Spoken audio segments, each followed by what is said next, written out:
yes, I know you said that. But in your business, you must meet a million beautiful girls a day. Well, anyhow, half of them. Dinner? You don't mean tonight? Oh. Well, yes, I did have, but it's nothing I can't bring. Oh, but I want to. I'd love to. What time? I suppose we're dressing. Yes, I'll be ready. Goodbye. Gee! Oh, gee! Oh, aren't you palpitating? When is he coming? Now listen, you girls. No fair hanging around when he comes. Oh, you've got to promise me. No parading. Big-hearted Bertha.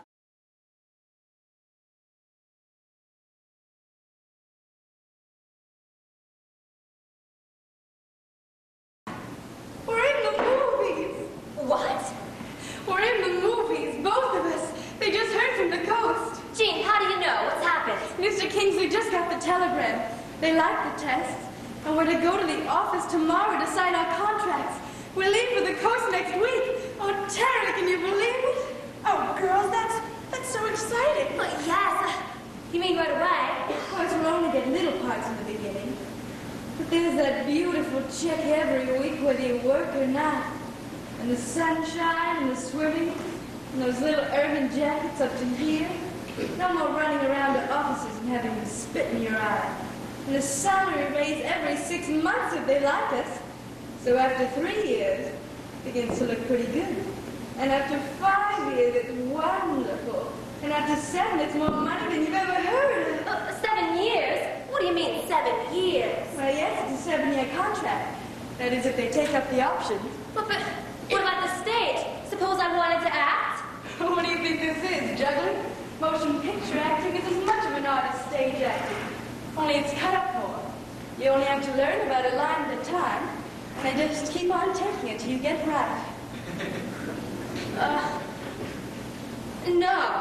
What? I couldn't. Couldn't what? Well, that isn't acting. That's piecework. You're not a human being. You're a thing in a vacuum. Noise, shut out. Human response, shut out.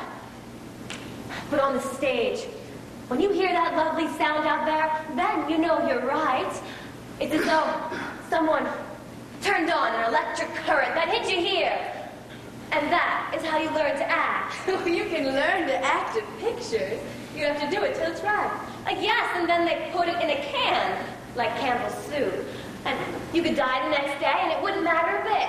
You don't even have to be alive to be in the pictures. I suppose you call this being alive. Sleeping 3 in a room in this rotten dump.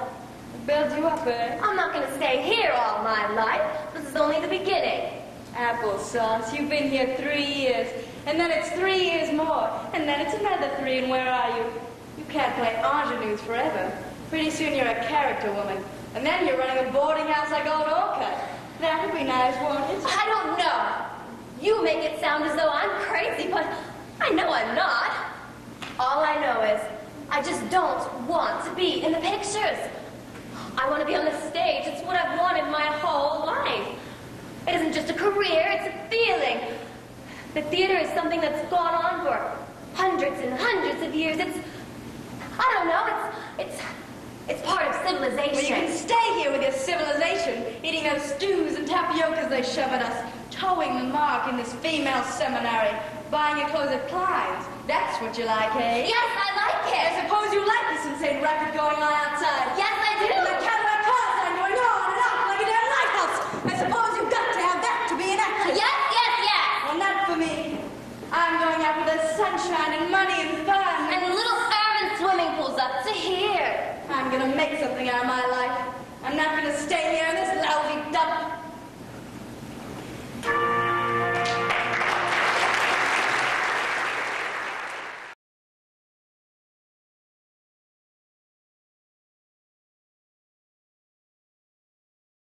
The young man has been bred a scholar and is designed for the employment in the service of his country. I am told he's a man of an excellent understanding.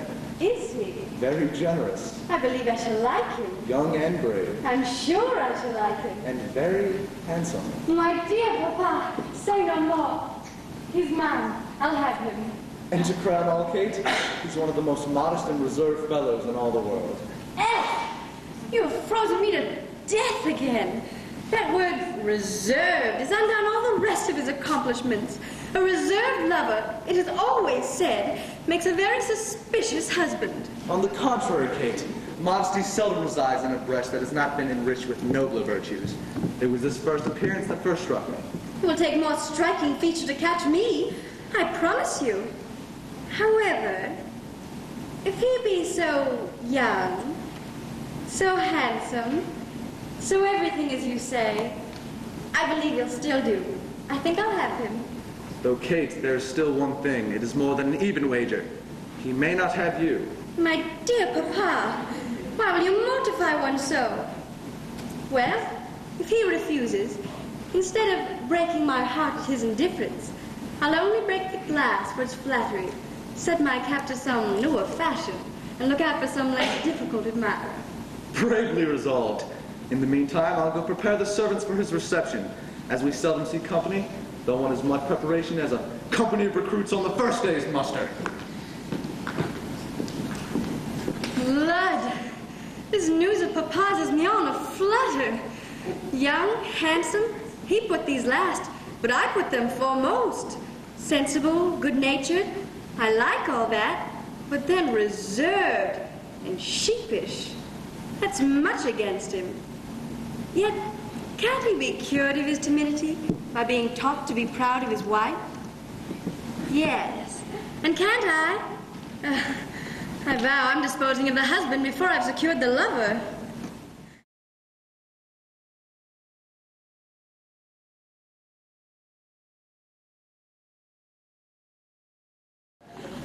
What an unaccountable creature is that brother of mine, to send them to this house as an inn. I don't wonder his impudence. But what is more, madam, two young gentlemen just now, as you passed by in your present dress, asked me if you were the barmaid. He mistook you for the barmaid, madam. Did he? Then as I live, I'm resolved to keep up that delusion. Tell me, Kimble, how do you like my present dress? Don't you think I look a little something like Cherry in the Beau Stratagem? Oh, it is the dress, madam, that every lady wears in the country, but only when she visits or receives company. And are you sure he does not remember my face or person? Certain of it. I vow I thought so. For though we spoke for some time together, yet his fears were such that he never once looked up during our interview. Indeed, if he had, my bonnet would have kept him from seeing me. But what do you hope from keeping him in his mistake? In the first place, I shall be seen, and that is no small advantage to a girl who brings her face to market.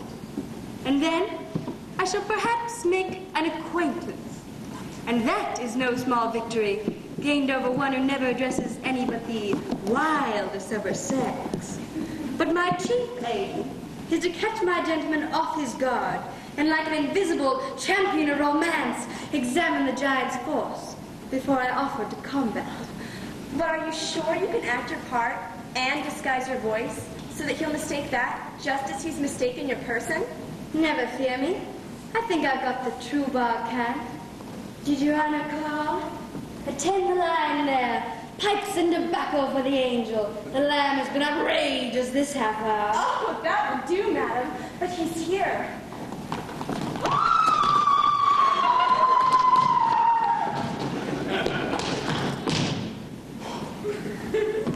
What's a bowling in every part of this house? If I go to the best room, there we have my host and his story. If I fly to the gallery, there we find my hostess, with her curtsy down to the ground. I've at last got a moment to myself, and now for recollection. Did you call, sir? Did your honor call? As for Miss Hardcastle, she's too grave and sentimental for me. Did your honor call? No, child.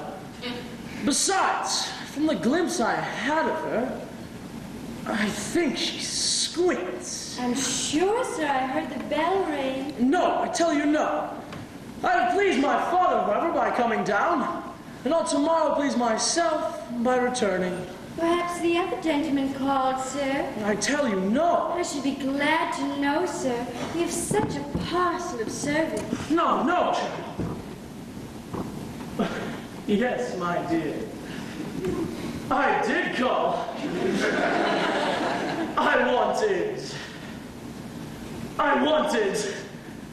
I vow, child, you are vastly handsome. Oh, la, sir. You make one ashamed. Never saw a more sprightly, malicious eye.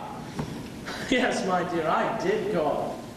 Have you got any of your, what you call it, in the house? Why, no, sir.